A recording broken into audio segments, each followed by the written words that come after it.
So the product is called Squlz, right? Yes. Okay, so first of all, your biggest problem you think is shyness? Because you're in sales Well, now I have to sell, so yes, definitely. It's very difficult to sell and to have that component of aggressiveness that and competitiveness that you need to really just push your product. So you don't think you're an aggressive person at all? No. How do you feel right now being in front of several hundred Miserable. people? Really? This is like nerve-wracking Yes. for you. Okay, so first of all, explain to my audience, because these are your customers, just so you know, here and at home, Yes. what the concept is, the name, the product, what the concept is, and the price point. So the product is a system of interchangeable Velcro patches. And I have 3 different main bracelets that you can put them on. Neoprene, I have the Velcro Okay. bracelets, and I have the elastic ones that double as ponytail holders also. Okay, I also have ball chain necklaces and bobby pin. So it's for girls and for boys. And right, which is what appealed to me, having 2 boys, is an accessory that they can really use also and they can have fun with. And there's not a lot of boys' accessories. And you feel like Nico and Luca, your son, were the ones who inspired you to do this? Absolutely. They really being, yeah. Just being with them and seeing other products that were out there, and we would always just try to come up with ideas that would work for their age group. And I looked at it more from the boys' point of view. Girls, there's a lot more girly stuff you can do with jewelry and stuff, but for boys, there's really a bit of a lack of fun accessories that they can use.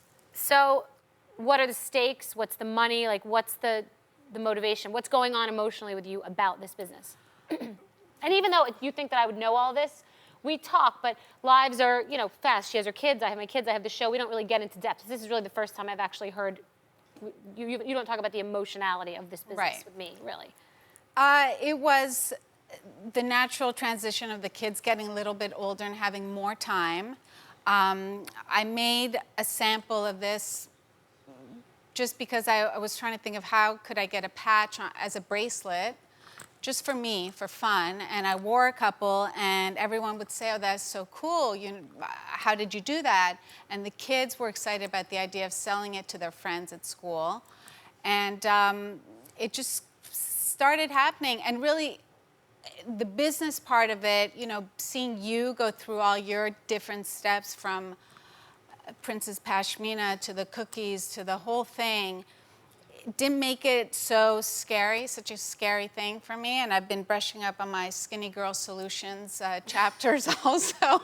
I've been studying those out, and they're very good advice because it kind of, it doesn't dumb it down, it just makes it accessible. It just makes you feel like it's not such a big, crazy, scary world out there. And that you can make mistakes, and it's okay to make mistakes. And so, later, right. So that took a lot of anxiety out of it for me.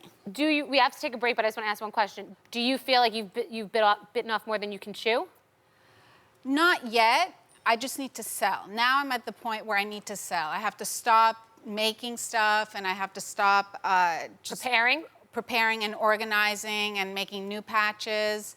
I have 75 patches already.